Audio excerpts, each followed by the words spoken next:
Praise the Lord. ஆசீர்வாதமான காலை நேரத்துக்காக கர்த்தருக்கு நன்றி சொல்லுகிறேன். நம்முடைய தேவனாகிய கர்த்தர் நம்மை ஆசீர்வாதத்திற்கு என்று அழைத்த தேவனாக இருக்கிறார். ஆகவே நாமும் மற்றவர்களை ஆசீர்வதிக்க வேண்டும். ஒரு பரிசுத்தமான வாழ்க்கைக்கு நம்மை ஒப்புக் கொடுக்க வேண்டும். கர்த்தர் நம்முடைய வார்த்தைகளை கனப்படுத்துகிற கர்த்தராக இருக்கிறார். இந்த வேளையில் நாம் தியானிக்கும்படியாக ஓசியா தீர்க்கதரிசியின் புத்தகம் 8ஆம் அதிகாரம் 5வது வசனம். சமாரியாவே, உன் கன்றுக்குட்டி உன்னை வெறுத்து விடுகிறது, என் கோபம் அவர்கள் மேல் மூண்டது, எதுவரைக்கும் சுத்தாங்கம் அடைய மாட்டாதிருப்பார்கள். ஆண்டவர் அவருடைய ஜனத்துக்கு சொல்லுகிறதான வார்த்தை, சமாரியாவே, உன் கன்றுக்குட்டி உன்னை வெறுத்து விடுகிறதே என்று சொல்லுகிறார். அந்நிய தேவர்கள், அந்நிய தெய்வங்களை சேவிக்கிறவர்கள், அந்நிய தெய்வங்களை வணங்குகிறவர்கள், அவர்களை அந்த தெய்வங்களை வெறுத்து விடுகிறது. காரணம் என்ன தெரியுமா? கர்த்தருடைய கோபம் அந்த தெய்வங்கள் மேல் மூண்டது என்று பார்க்கிறோம்.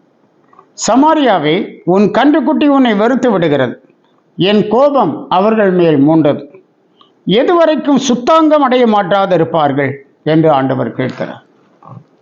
பரிசுத்தமாகக்கூடிய வார்த்தைகளையும் வசனங்களையும் திரும்ப திரும்ப நமக்கு தந்திருந்தோம். எதுவரைக்கும் அவர்கள் சுத்தாங்கம் அடையாதிருப்பார்கள் என்று கர்த்தர் கேட்கிறத பார்க்கிறேன். எத்தனையோ முறை ஆண்டவர் உங்களை எச்சரித்திருக்கிறார். எத்தனையோ முறை நீங்கள் சுத்தாங்கம் அடையும்படி, நீங்கள் பரிசுத்தமாகும்படி தேவன் உங்களை அழைத்திருக்கிறார். எத்தனையோ முறை உங்களுடைய வாழ்க்கையை கர்த்தருக்கு ஒப்புக் கொடுக்கும்படி உங்களை ஆண்டவர் அழைத்திருக்கிறார். ஆனால் எதுவரைக்கும் நீங்கள் சுத்தாங்கம் ஆகாதிருப்பீர்கள் என்று கர்த்தர் கேட்கிறார். ஆகவே இந்த நாளில் நம்மை நாம் கர்த்தருக்கு ஒப்புக் கொடுக்கவே, நம்முடைய குறைகளை தேவ சமூகத்தில் அறிக்கையிட்டு கர்த்தரிடத்தில் மன்னிப்பை பெற்றுக்கொள்ளுகிறவர்களாக இருக்க வேண்டும். 2 நாளாகமும் 30ஆம் அதிகாரம் 19வது வசனத்தில் எசேக்கியாவின் காலத்திலே ஒரு பஸ்கா ஆசரிக்கப்பட்டது. அந்த பஸ்கா மிகவும் விசேஷமாக இருந்தது. அதை குறித்து சொல்லும்போது, எசேக்கியா அவர்களுக்காக விண்ணப்பம் பண்ணி தங்கள் பிதாக்களின் தேவனாகிய கர்த்தரை தேடும்படிக்கு தங்கள் இருதயத்தை நேராக்கினவர்கள் பரிசுத்த ஸ்தலத்திற்கு ஏற்ற சுத்தாங்கம் அடையாதிருந்தாலும் கிருபையுள்ள கர்த்தர் அவர்கள் எல்லாருக்கும் மன்னிப்பாராக என்றார். பரிசுத்த ஸ்தலத்திற்கு ஏற்ற சுத்தாங்கம் அவர்கள் அடையாதிருந்தாலும் கிருபையுள்ள கர்த்தர் அவர்கள் எல்லாருக்கும் மன்னிப்பாராக என்று கர்த்தரை நோக்கி ஜெபித்தான். லேவியருக்காக ஜெபித்தான். கர்த்தர் அந்த ஜெபத்தை கேட்டு அவர்கள் பாவத்தை மன்னித்தார் என்று பாருங்கள்.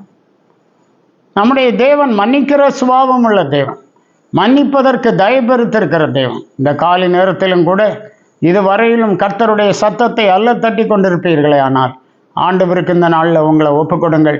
ஆண்டவரை பரிசுத்தமான இருதயத்தை எனக்கு தார். சங்கீதம் 96:9வது வசனத்தில் சொல்லப்பட்டபடி பரிசுத்த அலங்காரத்துடனே கர்த்தரை தொழுது கொள்ளுங்கள், பூலோகத்தாரே நீங்கள் யாவரும் அவருக்கு முன்பாக நடுங்குங்கள் என்று சொல்லப்பட்டிருக்கிறது. அந்த ஒரு அனுபவம் பரிசுத்தத்தினால் நாம் அலங்கரிக்கப்படுகிற ஒரு அனுபவம் நமக்கு உண்டாகட்டும். கர்த்தர் உங்களை ஆசீர்வதிப்பாராக. ஆமென். ஜெபிப்போம். அன்பின் தேவனே, நாங்கள் துதிக்கிறோம். ஆசீர்வாதமான இந்த நல்ல வேளைக்காக நன்றி சொல்லுகிறோம். உங்களுடைய பிள்ளைகளை அதிகமாய் பலப்படும், நன்மைகளால் நிரப்பும். நாளுக்கு நாள் பரிசுத்தமாகட்டும், பரிசுத்தமாகிறவன் இன்னும் பரிசுத்தமாகட்டும் என்று சொல்லப்பட்ட வார்த்தையின்படி இவர்கள் நாளுக்கு நாள் பரிசுத்தமாகட்டும். உங்களுடைய பிள்ளைகளோடு கிருபை இருக்கட்டும், இரக்கம் செய், ஆசீர்வதி. இயேசு மூலம் கேட்கிறோம் பிதாவே. ஆமென். ஆமென். God plus.